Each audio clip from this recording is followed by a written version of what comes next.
ஒழுங்கா இந்த ஜென்மத்தில் நல்லபடியாக வாழ்ந்துடுங்க. இல்லைன்னா அடுத்த ஜென்மம் 200 மடங்கு துன்பத்தை கொடுத்துடும். ஜாக்கிரதை. உங்கள் கைகளும் உங்கள் கால்களும் கட்டி போடப்பட்டு எவனோ ஒருத்தன் உங்களை தரன்னு இழுத்துட்டு போகிறான். இதை உங்களால் சத்தியமாக உணர முடியாது. ஆனால் இதுதான் இங்கே உண்மையாக நடக்குது. அதில் இருந்த விடுதலை அடையணும்ல. அப்போது யார் காப்பாற்றுவா? யார் காப்பாற்ற முடியும்? கடவுளே இல்லைன்னு சொல்கிறவன் அடிமுட்டாள். ஆனால் கடவுளுடைய தன்மைகளை அறிஞ்சிக்காம, கடவுள் படைத்த பிரம்மாண்டத்தை தெரிஞ்சுக்காம கடவுளை வழிபடுகிறார்களே, அவர்கள் அதைவிட முட்டாள்கள். இந்த பதிவு நிச்சயமாக கடவுளை பற்றியும் கடவுளுடைய சக்தியை பற்றியும் கடவுள் எப்படிலாம் உங்கள் வாழ்க்கையில் மாற்றத்தை ஏற்படுத்துவார் அப்படின்றத பற்றியும் தான். கேட்குறவங்க, இஷ்டம் இருக்கிறவங்க கேளுங்க, கஷ்டமாக இருக்கிறவங்க ஒதுங்கிடுங்க.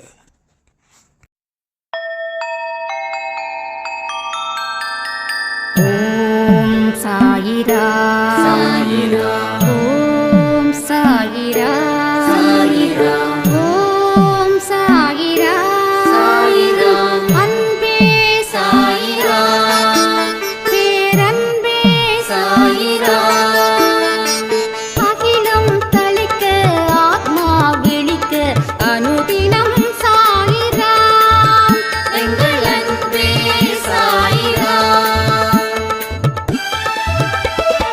ஒன்றே இறைவன், ஒன்றே பூமிக்கென்றும் சாயிரா, சரணம் சாயிரா, நன்றே செய்து வாழ்வோம், நாம் ஒன்றே செய்து வாழ்வோம், அன்பே சாயிரா.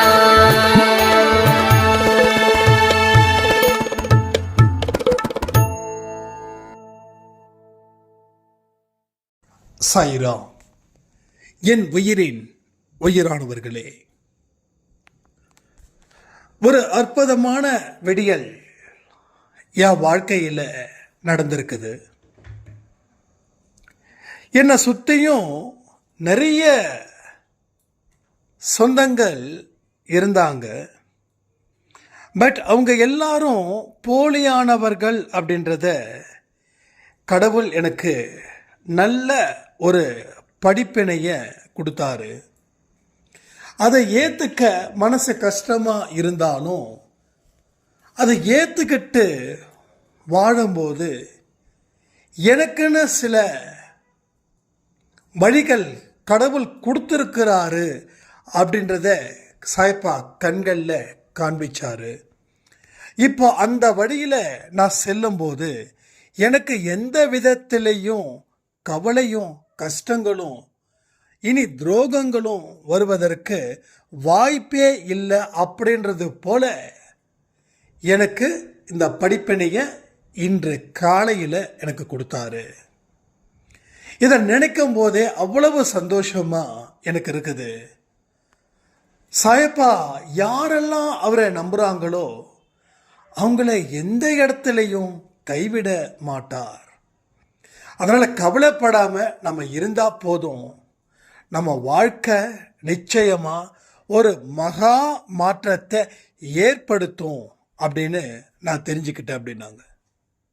இதே போல தாங்க ஒவ்வொருத்தவங்களுடைய வாழ்க்கையிலையும் மாற்றங்கள் வருமா வராதா அப்படின்னு ஏங்கிக்கிட்டு இருக்கிறவங்களுக்கு இவங்களுடைய கமெண்ட், இவங்களுடைய ஆன்சர் ரொம்ப எக்ஸலண்ட்டாக இருக்கும்னு நான் நம்புகிறேன்.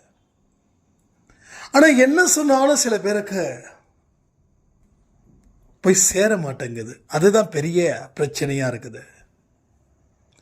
இன்னைக்கு காலையில் ஒரு சாய்ராம் வந்து வாட்ஸ்அப்பில் தொடர்ந்து கால் பண்ணிக்கிட்டே இருந்தாங்க. அம்மா கொஞ்சம் ஆடியோ கொடுங்க, இல்லை பேசணும், நீங்கள் அட்டன் பண்ணியே ஆகணும் அப்படின்னு ரிப்பீட்டடாக ஆடியோ கொடுத்துட்டே இருக்காங்க. சரி, என்னமோ எமர்ஜென்சி அப்படின்னா வீட்டில் பயங்கர பிரச்சனை, என்னால் எதுவுமே சால்வ் பண்ண முடியல, நான் என்னதான் பண்ணுறதுன்னு தெரியலன்னு சொல்லி அழுகுறாங்க. நான் திரும்பி திரும்பி உங்களுக்கு ஒரு வார்த்தை சொல்கிறேன். கடவுளை வணங்குறீங்க, வணங்குனா நடந்துடும் நம்புறீங்க.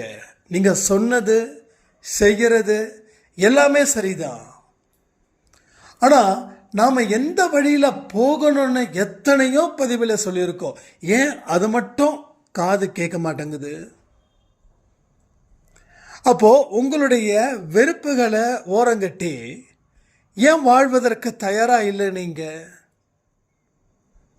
ஒவ்வொரு வெறுப்புகளும் உங்கள் வாழ்க்கையில் எவ்வளவு ஆபத்தானதுன்னு உங்களுக்கு தெரியுமா இல்லை தெரியாதா?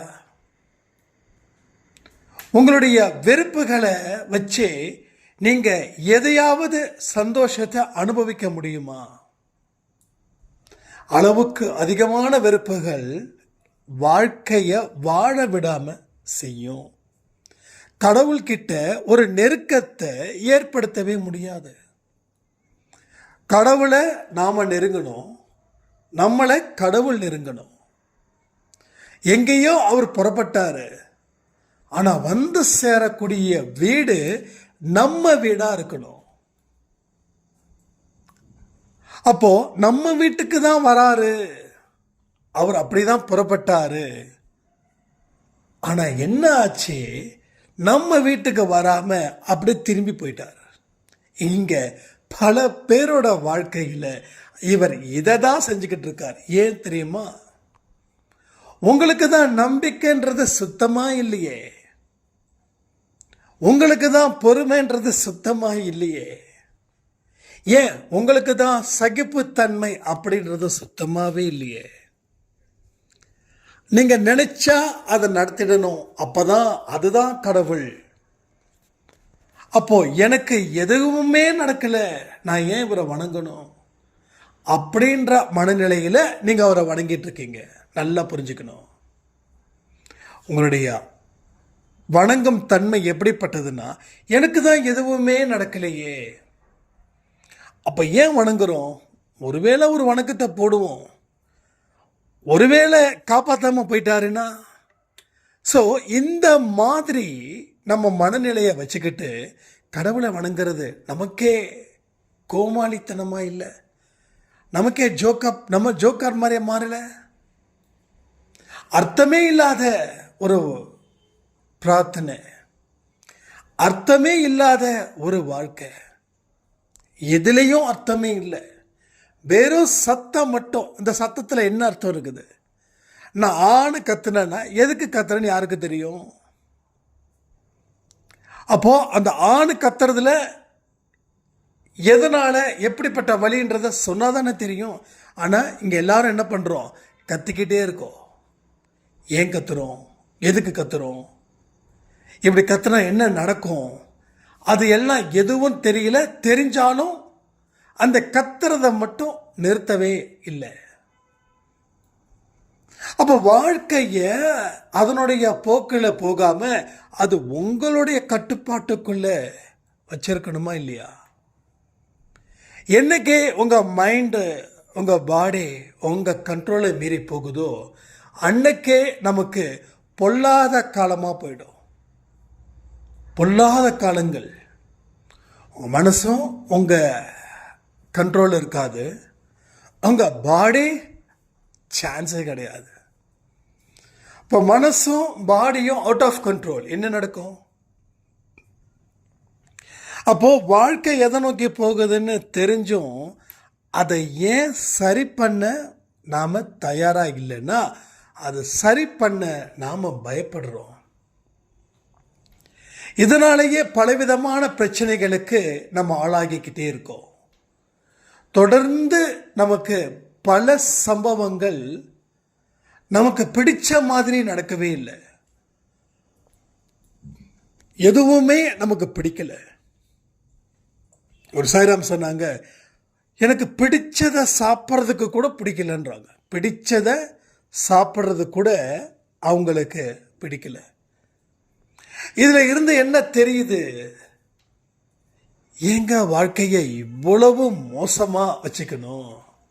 ஏங்க இவ்வளவு ஒரு ஒரு கடினமான போக்கை நம்ம வச்சுக்கணும்? கொஞ்சம் சரி பண்ணலாமே, சரி பண்ண முடியாதா? நான் திரும்ப திரும்ப சொல்றேனே, நீங்க முடியாதுன்னு நினைச்ச விஷயங்களை இன்னொருத்தவங்க முடிக்க முடியும்னு நினைச்சு சாதிக்கிறாங்க. இதுக்கு என்ன பதில் சொல்ல முடியும் உங்களால? எதை நீங்க விட்டீங்களோ அதை எத்தனையோ பேர் தொடர்ந்து செய்து வாழ்க்கையில் ஒரு வரலாற்று சாதனையை ஏற்படுத்தியிருக்காங்களே, என்ன பதில்? இதெல்லாம் நான் கேட்கல, சாய்பா உங்ககிட்ட கேள்வியாக கேட்குறாரு. நீங்கள் ஆன்சர் பண்ண முடியுமா? ஆன்சர் பண்ணுங்க பார்க்கலாம். அப்போ எங்கேயோ ஒரு விஷயம் இடிக்குது. அந்த விஷயம் என்ன தெரியுமா? நம்மளுடைய இயலாமை. இயலாமை. அப்போ நாம அந்த இடத்துக்கு நம்மளை நாம அழைச்சிட்டு வந்துட்டோம். நம்மளே கை விலங்கை எடுத்து கட்டிக்கிட்டோம், நம்மளே கால் விலங்கை எடுத்து கட்டிக்கிட்டோம். இந்த ரெண்டுத்தையும் பண்ணிட்டு ரோட்டில் போகிறவங்கிட்ட ஒப்படைச்சிட்டோம். அவன் இஷ்டத்துக்கு கூட்டிட்டு போறா, உங்களை எங்கெங்கேயோ கூட்டிட்டு போறா. ஸோ இந்த கூத்து தான் இங்கே எல்லாருடைய வாழ்க்கையிலையும் நடக்குது, நடந்துக்கிட்டே இருக்குது. அப்போ இன்னைக்கு அதுதான் நடக்குது, எல்லாருக்கிட்டையும் அதுதான் நடக்குது. கையை கட்டி காலை கட்டி ஒருத்தங்கிட்ட ஒப்படைச்சோம். அவன் நல்லவனாக இருந்தா என்ன பண்ணியிருப்பான்? அதை அவிழ்த்து விட்டு இருப்பான்.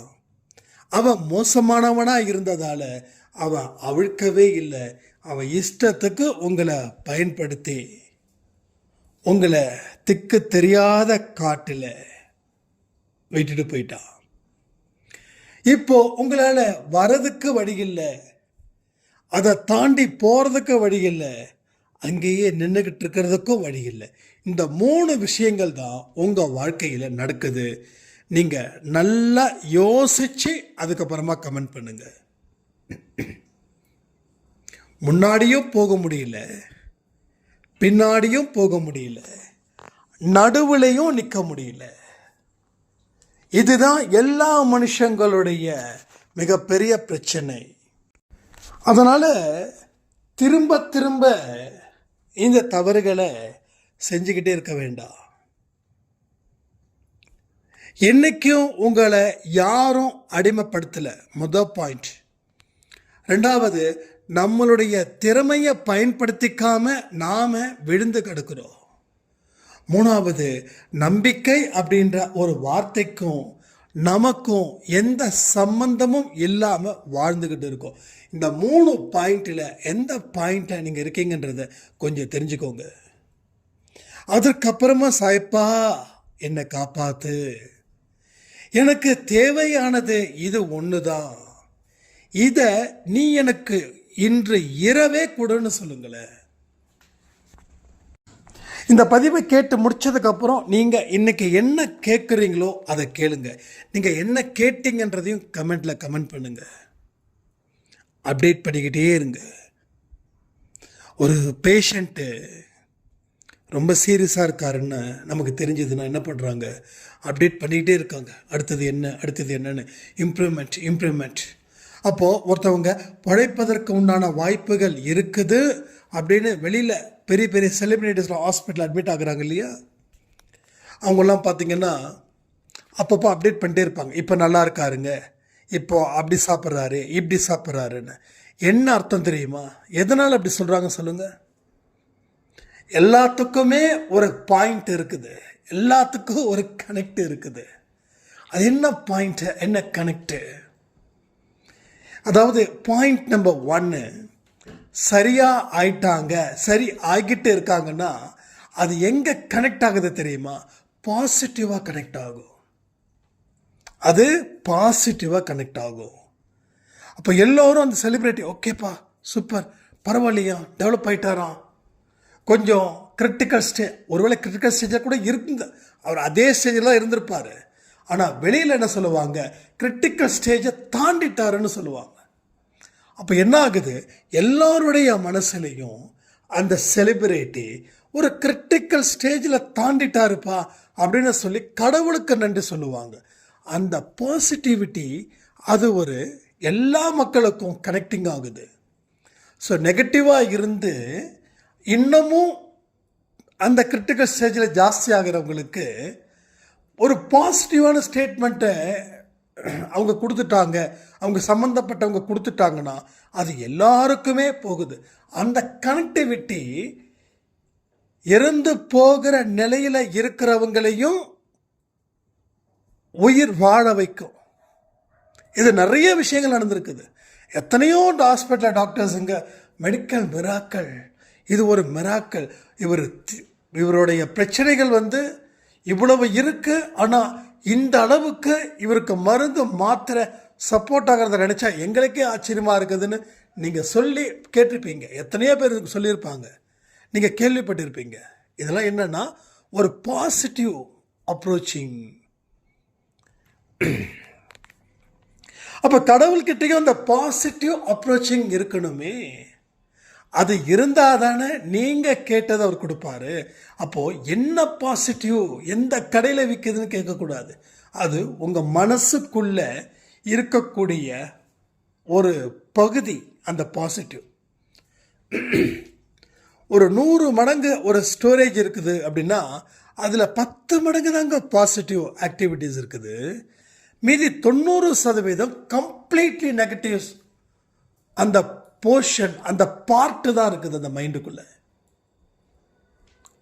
அப்போ கடவுள்கிட்ட என்ன கேட்குறேன்னு தெரிஞ்சு கேட்குறீங்க மூலமா இல்லையே. என்னமோ கேட்டோம், அவர் கொடுக்குற மாதிரியே இல்லை. நீங்கள் கேட்கணும், அவர் கொடுக்கணும். அப்போ எப்படி கேட்கணுன்றது தான் நாம் இத்தனை பதிவில் சொல்லிக்கிட்டே இருக்கோம். சரியாக கேட்டவங்களுக்கு கடவுள் வாரி கொடுத்துருக்கார். இன்னைக்கு காலையில் கூட அந்த சாய்ராம் சொன்னாங்கல்ல, அவங்க கேட்டது ஒன்று, போலியான உறவுகள் வேண்டாம் அப்படின்னு. ஏன்னா போலியான உறவுகளை வச்சு இங்கே எந்த மனுஷனும் ஒரு உருப்படியாக வாழ முடியாது. போலியான உறவுகள் வேண்டாம், அந்த முகத்திலேயே கிழிச்சேரி. அவங்க கேட்டது ஒன்றே ஒன்று. ஸோ போலியான யாரெல்லாம் இவங்களை நம்பினாங்களோ அவங்க எல்லாம் போலியானவர்களாக வேஷம் போட்டவர்கள். நான் குடும்பத்தை தாண்டி சொல்கிறேன். ஏன்னா இப்போ கணவன் மனைவிகளை பார்த்தீங்கன்னா கணவர் கொஞ்சம் போலியாக தான் இருப்பார். அதனால் நம்ம கணவர் வேண்டாம்னு சொல்லிட முடியாது. அதே போல் மனைவியும் சில போலியான முகத்தை காட்டுறவங்களாம் இருப்பாங்க. அப்போ மனைவி வேண்டாம்னு சொல்லிட முடியாது. அது தப்பு, அது கர்மா, நீ அனுபவிச்சு தான் ஆகணும். ஒரு குடிகார கணவர் இப்படி ஆயிட்டாருன்னா, எஸ், நீ போன ஜென்மத்தில் நீ ஆணா பிறந்து நீ பண்ணாத அட்டுழியத்தை பண்ணதால இந்த ஜென்மத்தில் பொண்ணா பிறந்து அதை நீ எதிர்கொள்கிற. அடுத்த ஜென்மம் நல்லா இருக்கும், கவலைப்படாத. ஸோ எல்லாத்துக்குமே ஒரு ஒரு காரண காரியம் இல்லாமல் இங்கே எதுவுமே நடக்கலை. மனுஷனாக பிறக்கிறோம், அது ஆணாக பிறக்கிறோமோ பொண்ணாக பிறக்கிறோமோ அதான் கடவுளோட கையில். அதனால தான் சில பேருக்கு நல்ல கணவர்கள் கிடைப்பாங்க, மனைவியை தாங்க. அவன் பார்த்தீங்கன்னா பெத்தவங்களை கூட மதிக்க மாட்டான், பெத்தவனுக்கு ஒரு வாய் கூட சோறு போட மாட்டான். அப்படிப்பட்ட கணவனும் இருக்கிறாங்க இங்கே. சில கணவர்களும் எல்லாருக்கும் நல்லவர்களாக இருப்பார்கள், நியாயத்தின்படி தர்மத்தின்படி நடந்து கொள்பவர்களாக இருப்பார்கள். இன்னும் சில கணவர்களும் அராஜகம் பிடிச்சவர்களாக இருப்பார்கள். அப்போ போன ஜென்மத்தில் யார் யார் என்னென்ன வரத்தை வாங்கிட்டு வந்தாங்களோ அது இந்தந்த ஜென்மத்தில் அது வரமாக மாறுது, இல்லைன்னா சாபமாக மாறுது. எத்தனையோ கணவர்கள் நான் பார்த்துருக்கேன், அவங்க அந்த பெத்தவருக்கு கூட சோறு போட மாட்டாங்க. மனைவியே தெய்வம், மனைவி என்ன சொல்கிறாங்களோ அதுதான் கேட்பாங்க. பெற்றவங்களை பற்றி நிறைய விஷயங்கள் இங்கே இருக்குதுங்க. நிறைய விஷயம் பேசுகிற கேள்விப்படுறோம். உங்களுக்கு 10 பேர் நீங்கள் சொல்லி கேட்டிருப்பீங்கன்னா நான் இங்கே 10,000 பேர் சொல்கிறத கேட்டுருக்கேன். அதுதான் நான் சொல்கிறேன். ஒரு அம்மா ரொம்ப ஃபீல் பண்ணி அழுதாங்க. என்னுடைய தம்பி தன்னுடைய மனைவியோட பேச்சை மட்டும் கேட்டு தன்னுடைய மனைவிக்கு தேவையானதையும் தன்னுடைய குழந்தைகளுக்கு தேவையானதை மட்டும்தான் செய்கிறாரு. ஆனால் எங்கள் அம்மா அப்பா எப்படி இருக்காங்க, என்ன பண்ணுறாங்க, ஒரு வேளை சோறு சாப்பிட்டாங்களோட கேட்க மாட்டார், சோறு கூட போட மாட்டார். எங்கள் அம்மா அப்பாவை என் கூட வச்சுக்கணும்னு ஆசை, ஆனால் அது முடியல. அவரோட மனைவியோட காலிலே விழுந்து கிடக்கிறவராக இருக்கிறாரு. எங்கள் அம்மா பாவம் இல்லை, இவங்கெல்லாம் எப்படின்னா ஏன்னா இப்படிப்பட்ட ஒரு மனுஷனை கடவுள் வச்சிருக்காரு அப்படின்னு. அப்போது அவங்க அப்பா அம்மா பண்ண தப்பால கூட அப்படி இருக்கலாம்ல.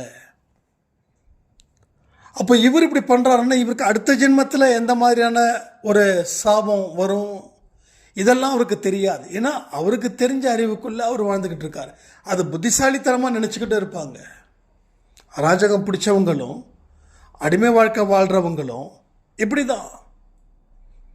அவங்க அதுக்குள்ளேயே இது பண்ணுவாங்க, அந்த அறிவுக்குள்ளேயே சுற்றி சுற்றி சுற்றி சுற்றி வருவாங்க. எக்ஸ்ட்ரா நாலேஜெலாம் அவங்களுக்கு தேவை கிடையாது, எக்ஸ்ட்ரா ஆக்டிவிட்டிஸ் தேவை கிடையாது. ஸோ அப்படிப்பட்டவர்களும் இந்த பூமியில் பாரமாக இருந்து கொண்டிருக்கிறார்கள். அப்போ போலியான முகத்திரை, புருஷன் பொண்டாட்டி, மாமனார் மாமியார், அம்மா அப்பா, கூட பிறந்த உறவுகள், இதை தாண்டி வெளியில் இருந்து வரக்கூடிய உறவுகள், அது உங்கள் நண்பராக இருக்கலாம், இல்லை அண்ணாவை பழகிறவங்களாக இருக்கலாம், இல்லை தம்பியாக பழகிறவங்களாக இருக்கலாம். அவங்க எப்படிப்பட்டவங்கன்றதை கடவுள் காட்டுறார். அப்படி தான் இந்த மாதிரி சொன்னாங்க. கடவுள் எனக்கு நல்ல வழியை காட்டிட்டாரு, நல்ல வேலை, என் வாழ்க்கையே முடிஞ்சு போயிருக்கக்கூடிய நிலைமை.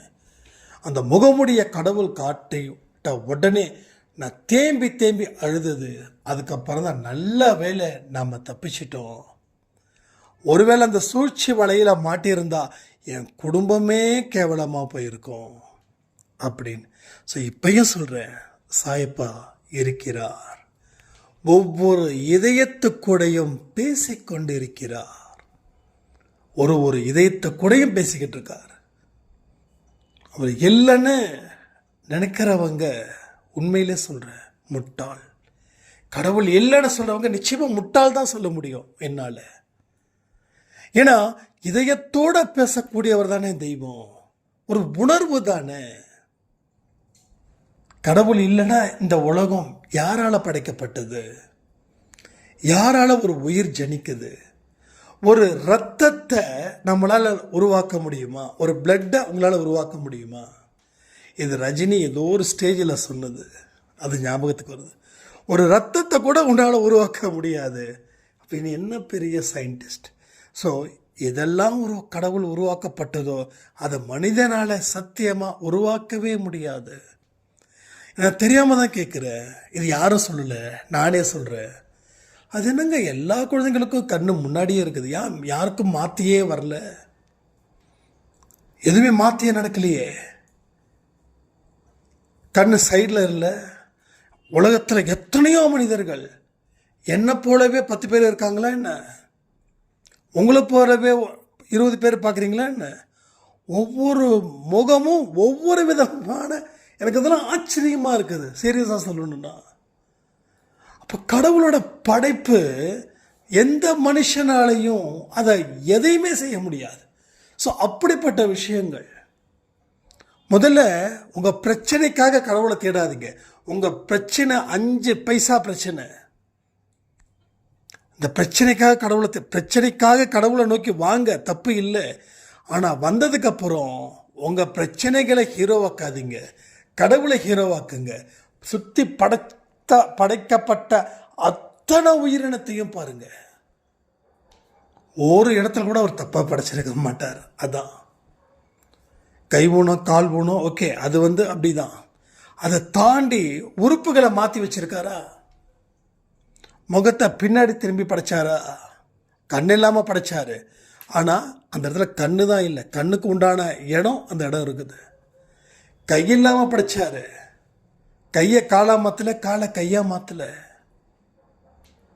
அப்போ எல்லா படைக்கப்பட்ட பிரம்மாண்டத்தை பார்த்து நீ உணர்ச்சி வசப்படாமலே இருக்கியே. உன்னுடைய ஆஃப்டர் ஆல் 5 பைசா பிரச்சனையை பற்றி நீ ஹீரோவாக பார்த்துட்டு இருக்க. ஆனால் எவ்வளவு பெரிய உலகத்தை படைச்சிருக்காரு. எத்தனை கோடி மக்கள் வாழ்ந்துக்கிட்டு இருக்காங்க. எத்தனை உயிரினம், எத்தனை உயிரினம். ஏன் இதெல்லாம் நமக்கு தெரிய மாட்டேங்குது? ஏன் இரவு நேரத்தில் சூரியன் உதிக்கல?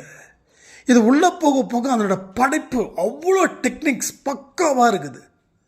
உதிக்கின்ற நேரத்தில் சூரியன் உதிக்கிறான், மறைய வேண்டிய நேரத்தில் மறைகிறான், மறைகிற நேரத்தில் உதிக்கிறதும் உதிக்கிற நேரத்தில் மறையிறதுமே இல்லை. எல்லாமே சிஸ்டமேட்டிக்காக இயங்குது. ஆனால் கேடு கட்ட மனுஷன் மட்டும் அவனுக்கு சிஸ்டம்னா என்னன்னே தெரியாது. ஒரு டிராஃபிக்கில் நின்றுட்டு இருந்தா கூட எங்கே சந்து கிடைக்குது உள்ளே போகலான்னு நினைக்கிறான். இந்த தடவை நம்ம ஊருக்கு போகும்போது காரில் போகும்போது, கார் ஓட்டும்போது இந்த 2 வீலரில் சல்லு சல்லு சல்லு சல்லு சல்லு. உண்மையிலே எனக்கு அப்போ தான் தோணுச்சு, நீ இதை விட மோசமாக தான்டா 2 வீலரில் போனேன்னு. அப்போது லைட்டாக அடிபட்டால் கூட அவங்க கீழே விழுந்துருவாங்க. இன்னும் சில பேர் ஒரே வண்டியில் எத்தனை பேருங்க, புருஷன் பொண்டாட்டி ஓகே, ஒரு குழந்தை ஓகே, பெட்ரோல் டேங்கில் 3 குழந்தைங்க, புருஷனுக்கு பொண்டாட்டிங்க இடையில 2 குழந்தைங்க. இந்த அம்மா லாஸ்ட்டு, இந்த அம்மா எட்ஜில் வராங்க. எங்கேயோ ஒரே ஒரு இடத்துல அவர் பிரேக் அடிச்சிட்டாருன்னா இந்த அம்மா கீழே விழுந்துருவாங்க. கீழே விழுந்தால் உயிர் படைக்க முடியுமா? என்ன பைத்தியக்காரத்தனமாக இருக்குது இது. தயவு செய்து அன்பேசாய் குடும்பத்தில் இருக்கிறவங்களுக்கு ஒரு சின்ன விண்ணப்பம், உங்கள் உயிரை அவ்வளோ மோசமாக நினைக்காதீங்க. இப்படி போய் விழுந்து ஏதாவது நடக்கக்கூடாதது நடந்தாலும் அதுவும் தண்டனைக்கு உட்பட்டது தான். காசு செலவாகுதுன்னா போகாதீங்க. போகிற மாதிரி இருந்தால் இந்த மாதிரி ஆபத்தை நோக்கி பயணத்தை பண்ணாதீங்க. கம்ஃபர்டபுளாக போங்க. 10 ரூபாய்க்கு இன்னொரு 10 ரூபா செலவு பண்ணால் தப்பே இல்லை. இல்லை அப்படின்னா வீட்டிலே இருங்க. யாரும் உங்களை வந்தாதான் இங்கே புண்ணியம் அப்படின்னு யாரும் எதுவும் சொல்லலை. நான் உண்மையிலே சொல்கிறேன், ரொம்ப பார்க்குறதுக்கு அவ்வளோ பயமாக இருக்குது. இன்னொருத்தவங்க ஒரு ஹஸ்பண்ட் அண்ட் ஒய்ஃபு என்ஹெச்சில் நம்ம காரை ஓவர்டேக் பண்ணி சந்து பந்தா போகிறாரு. என்ன பைத்தியக்காரனுங்க தெரில எனக்கு. ஏன் ஹீரோயிசம்? முன்னாடி குழந்தை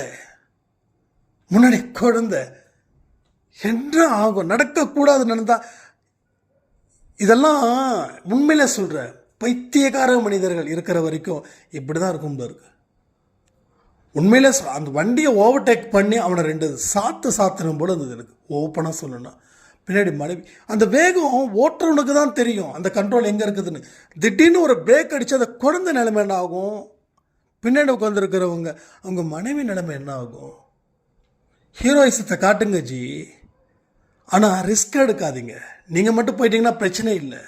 நீங்கள் உயிரோடு இருந்து மற்றவங்க போயிட்டாங்கன்னா ஆயுள் காலம் முழுக்க அந்த அந்த வாழவே முடியாது. அதோடு முடிஞ்சிடுச்சு கதை.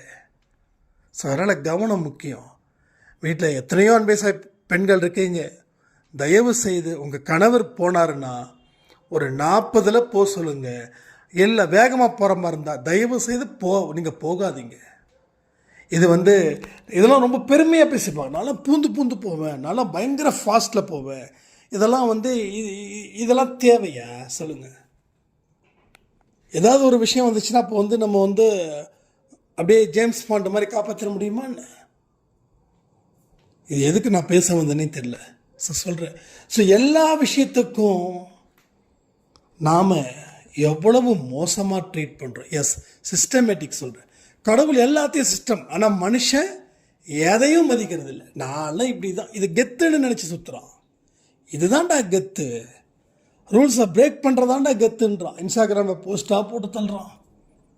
ஐயோ என்னையா பிரச்சனை, என்ன பிரச்சனை? அப்போது கெத்துன்னு காட்டுறதே சைக்கோத்தனன்னு, கெத்துன்னு காட்டுறதே சைக்கோ. அப்போ இந்த விஷயத்தை ஏன் செய்யணும், எதுக்கு செய்யணும்? தயவு செய்து எல்லாத்துக்கும் பயப்படுங்க.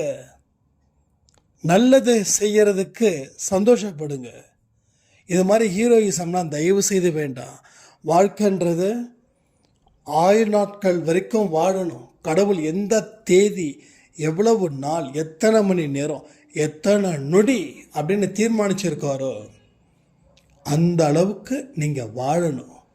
அப்போ தான் அடுத்த ஜென்மம் நல்லாயிருக்கும். இல்லைன்னா இந்த ஜென்மத்தில் எவ்வளவு துன்பப்படுறீங்களோ அதை விட 100 மடங்கு துன்பத்தை அடுத்த ஜென்மத்திலையும் நீங்கள் பெற வேண்டிய நிலை ஏற்படுன்னு சொல்லி இந்த பதிவை நான் முடிக்கிறேன். ஜெய் சாய்ராம்.